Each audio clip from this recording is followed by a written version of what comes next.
Hello everyone, and welcome to another episode of Cerebral Caesarean. Today we're going to be looking at the aforementioned blog post, specifically detailing about a solution to the problem of men in the world. We begin with this first quote. Everything and every single aspect of social organization is so much the opposite of how it should be. It's dizzying to even begin to think about all the things we should stop/change. Yes, the aspects of society, such as the aspect that allows you to use the internet freely and post about literally murdering men on the basis that they are men, is according to you the opposite of what it should be. So stop telling people that it's okay to murder people based on their gender, and the world would be a better place. Just saying. She then goes on to contradict herself in the very same paragraph.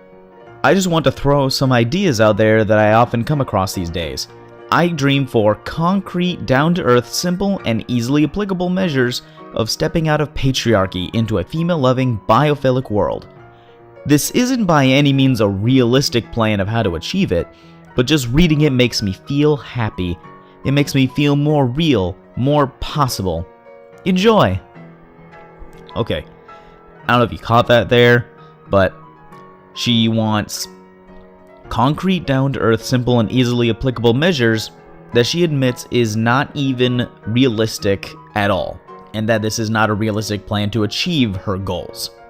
So, fucking brilliant. Because apparently down-to-earth, concrete, and simple are all things that are not by any means realistic. Because fuck words and logic, because she says, it makes me feel happy. If that doesn't sum up social justice in one perfect example, I don't know what would.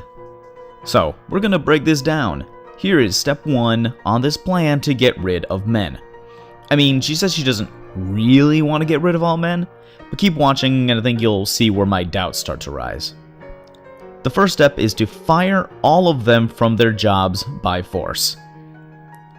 Before we do anything, the first measure to adopt is to take all men out of all positions of decision making immediately, and actually out of any kind of social, professional position whatsoever.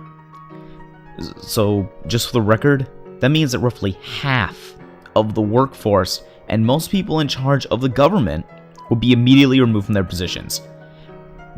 This has so many problems already, but just for the sake of entertaining this ridiculous notion, let's just pretend that this actually works out, and that all men cooperate in leaving their jobs. The lack of structure and work being done would be catastrophic after just one day. Planes, power plants, hospitals, governments, transportation, education, etc. All of these would be severely impacted. Even just imagine a local restaurant.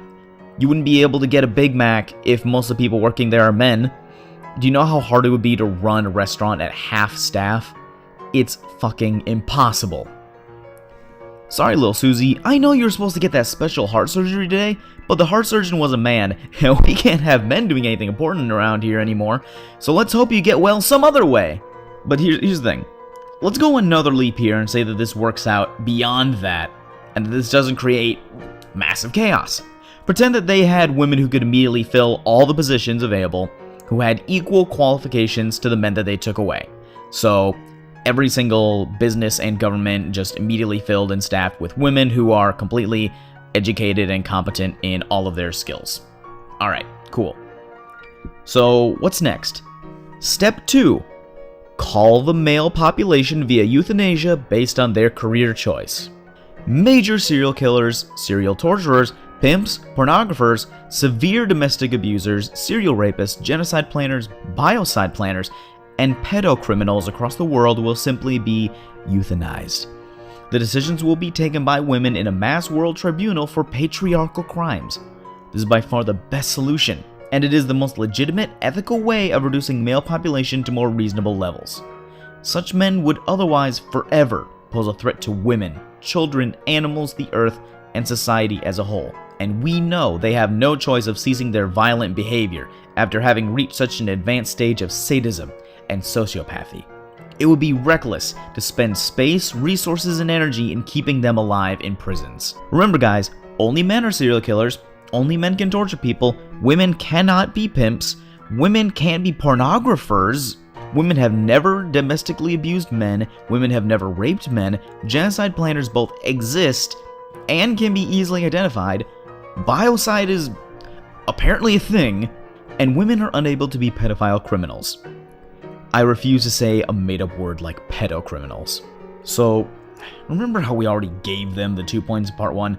Get ready for us to make a lot of these leaps away from logic because it only gets worse from here. We can now give them the assumption that all these professionals and roles and titles are male exclusive, that each of these men can be easily identified as such, and that they can also be found and taken to the death camps. Male-focused society enhancement centers. This person still thinks that these are all things that are beyond redemption and reformation. Oh, you made porn with adults who are consenting and getting paid? You say that you are willing to serve jail time, pay a fine, or do community service to redeem yourself in the eyes of this new justice system? Wow, you're a man. Shut the fuck up, please die. Bye-bye. Hashtag lethal injection is my favorite. I also find it strange that there's a distinction between these titles. Major serial killers, as in the minor ones, will let them go free, apparently, along with the normal domestic abusers who are different from the severe ones. But hey, it's all okay because this will be determined by women in a mass world tribunal for patriarchal crimes. The author never states which women will choose, how they will choose, and how this tribunal, world one mind you, would even work to be set up. Because if you take all the men away from their jobs, there might be a few technical issues, especially when you consider that men make up 80% of the technology-related positions in the world. I don't think Skype can only run at 20% staff and also help coordinate worldwide tribunals that apparently have all women involved somehow.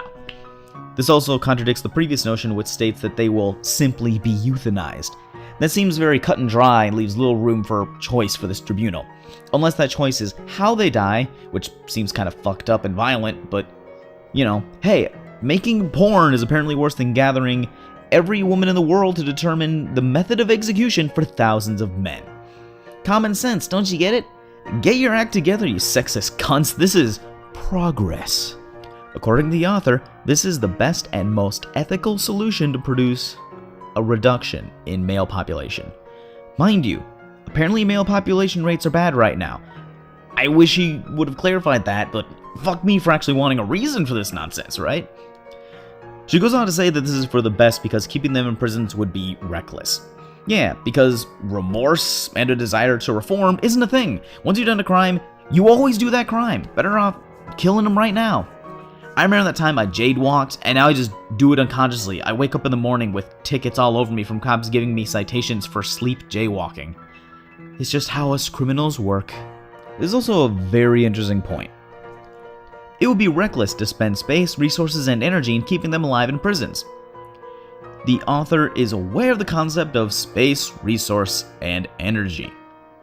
Now you, the audience, might be wondering why I bring up this quote, and it seems pretty obvious to anyone who hasn't recently ripped out their brainstem that it would take all three of these things to maintain a prison or a jail full of people. But, you know, audience, all of you people there on YouTube, you're so fucking smart. Keep it up. Because the author used her brainstem as a bookmark for a paperback copy of Yes Please, but left it at Starbucks in accident when she ran away in a triggered panic due to the barista assuming her gender incorrectly. Step 3 in the plan is the seizure of assets. All of men's alive and euthanized belongings, property, resources, and land will be confiscated from men and handed back to female care and supervision. Property rights over land will be abolished. You can't own land. I'm glad she reminded us of the fact that we have just got done killing many men, but that it's irrelevant to this step here. I also enjoy this part about handed back to female care, as if every single item men have ever owned was given to them by a woman. Like, I could go to Home Depot, buy some wood, check out at the place with a male cashier, go home, use my various tools to carve a nice little wooden carving of an animal or something, but it would be taken from me. The thing I made myself with no women involved will be given back to women in general, or maybe just one woman. I don't know how this works. It's incredibly vague and really poorly planned out, but you know, concrete, down to earth, and realistic. Also, Gotta keep that Marxism going with that whole not owning land thing. I wonder how that'll go down. You sleep at home and somebody just walks in. You think, wow, invasion of privacy, but hey, you don't own this land. They can come and go as they please because it's not your land. It's not trespassing, you fucking fascist. All men at least 15, or younger if very asocial, should live separately from women and children, on their own in small huts or studios, isolated from one another and scattered around so that women can keep an eye on them. They should never be in groups or packs. That would be illegal. Okay, so I'm going to pretend that this does not sound like the most authoritarian and sexist thing ever, and roll with it like I have everything else in this blog. Let's just say that we agree this plan and go forward with it. It's time for math!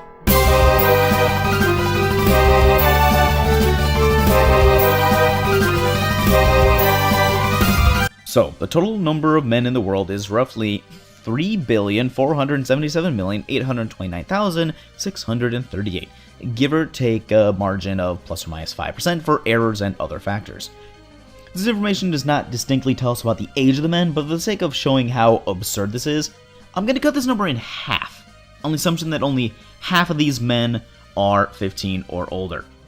So, we now have roughly 1,738,914,819 men to deal with in regards to housing. My basic Google searching has found that huts are not typically for sale, so I looked for cheap small sheds instead. The cheapest one I could find that didn't require additional materials was a 6 foot by 8 foot by 6 foot shed, the Newport 8 by 6 steel shed. It's got galvanized steel so it won't rust, and it comes in coffee or egg shell. That way your rights being ripped from your very eyes can be done in fall fashion style. But how much does this cost? $218 and $55 for shipping means a total of $273 per shed, which means $273 per man. In my original analysis of this topic, I had done math based on the assumption that men would be herded like cattle into large groups and large shed. But this makes things even more of a problem in regards to spacing and cost. So each shed takes up 43 square feet, and you need at least 3 feet of distance between each shed in order to make sure the men can walk between them and leave their homes. However, note that the author said that men should live separately from women and children on their own in small huts or studios, isolated from one another and scattered around. So this means a few things. Firstly, the men cannot be neighbors to one another, and that also means that houses with women cannot be in the same geographical area as men. The only solution is to have an entire location on the map for men only, but make it large enough to keep each man separate from each other. Let's make it simple and state that each man must live half a mile away from another man, and that all men must live at least a mile away from any woman. Doing the math, that means we need room for 1,738,914,819 sheds, all spaced half a mile apart. That's 869,457,409.5 miles of men sheds. Keep in mind that the Earth has a circumference of 24,901 miles, so the lines of men sheds would be able to circle the globe roughly 34,916.56 times. So let's make it practical. Let's make it a square grid of half-mile gaps of men. That way we don't have to circle the globe with all this fucking patriarchal bullshit. Texas has roughly 268,597 square miles, and it's fairly large, so let's see if we can fit all the men into Texas. The square root of our population spread in regards to miles is 29,486.56. That's more than plenty to fit all the men, and even put them in places that are livable instead of over rivers or on top of mountains or in, the bottom of various trenches that they most likely would like to put them in. So, Texas is now man's land. I guess all the women living in Texas just have to move out or live forever on the border of Texas to ensure that the men don't escape. So, the spacing is taken care of. What about the cost? We have 1,738,914,819 sheds to pay for and get shipped to Texas. They don't come built, so we may have to be concerned with cost of labor, but we'll give them another chance and assume that they either come built or that they have the men build them. So, free assembly. How much would this cost?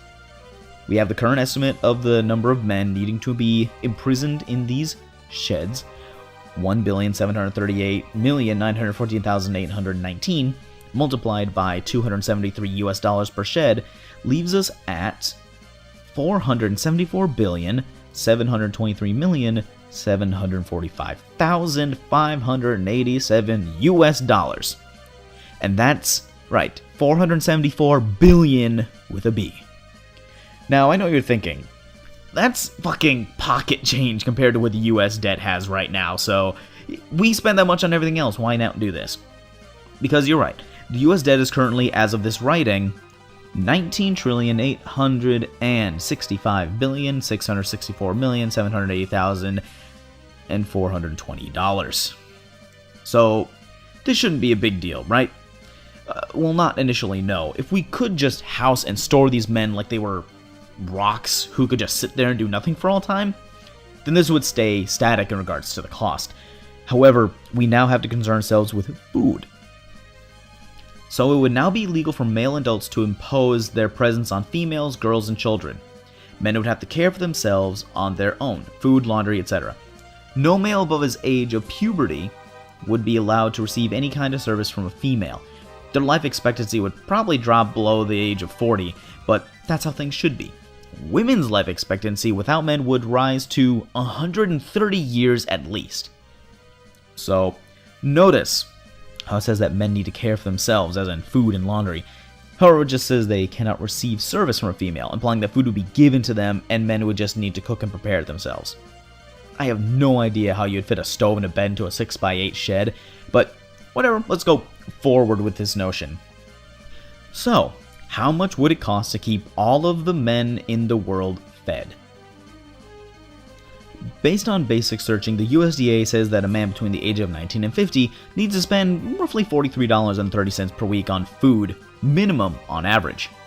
Let's go even lower, as other sites list that you can get by on $5 a day on food, or even as low as $2.67.